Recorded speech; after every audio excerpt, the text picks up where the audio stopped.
Assalamualaikum warahmatullahi wabarakatuh.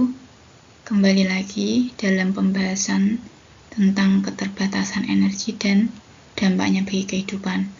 Hari ini kita akan melanjutkan pembahasan tentang sumber energi alternatif. Yang akan kita bahas kali ini yaitu yang pertama adalah gelombang laut. Gelombang laut ini pembangkit listriknya namanya PLTGL, pembangkit listrik gelombang laut, yaitu energi yang dihasilkan oleh pergerakan gelombang laut menuju daratan dan sebaliknya. Di mana nantinya ketika PLTGL ini sudah dioperasikan, potensi energi listrik yang dihasilkan oleh ombak bisa mencapai 2, megawatt per meter pangkat 2. Untuk Indonesia sendiri belum memanfaatkan energi gelombang laut sebagai sumber listrik. Padahal kita tahu wilayah lautan Indonesia cukup luas untuk mengembangkan potensi PLTGL ini. Tetapi untuk merealisasikan pembuatan PLTGL ini perlu dilakukan penelitian yang mendalam. Kemudian yang kedua kita bahas kali ini yaitu tentang pasang surut air laut. Pembangkit listriknya namanya pembangkit listrik tenaga pasang surut atau PLTPS. Yaitu energi yang dihasilkan oleh pergerakan gelombang laut menuju daratan dan sebaliknya. Sekali air pasang datang, air akan disimpan dalam bendungan, dan ketika nanti air tersebut surut, air di bendungan akan disalurkan melalui pipa untuk menggerakkan turbin, di mana nantinya turbin inilah yang akan menghasilkan listrik. Tentunya ada kelebihan dan kelemahannya.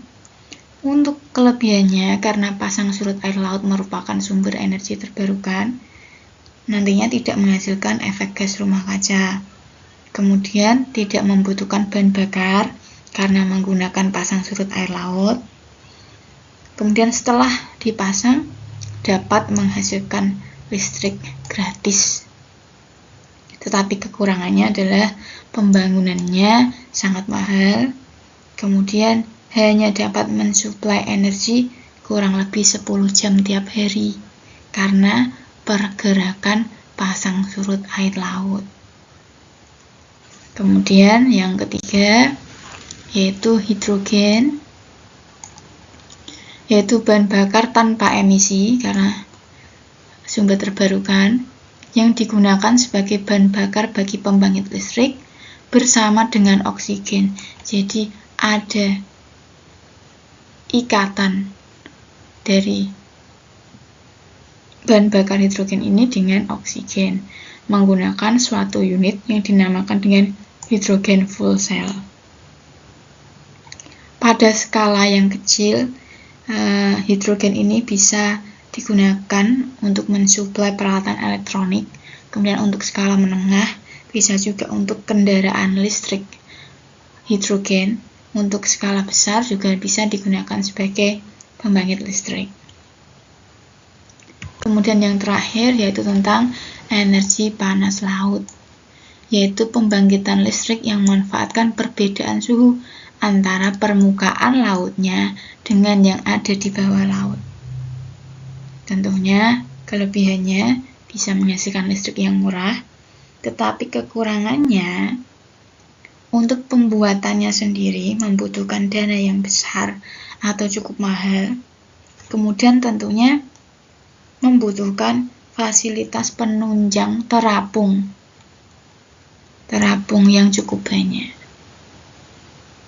Jadi untuk sumber energi terbarukan ada banyak, tetapi kembali lagi ada beberapa yang perlu penelitian lebih mendalam agar dapat digunakan secara maksimal. Saya kira cukup pembahasan tentang ketersediaan energi dan dampaknya bagi kehidupan. Semoga bermanfaat. Wassalamualaikum warahmatullahi wabarakatuh.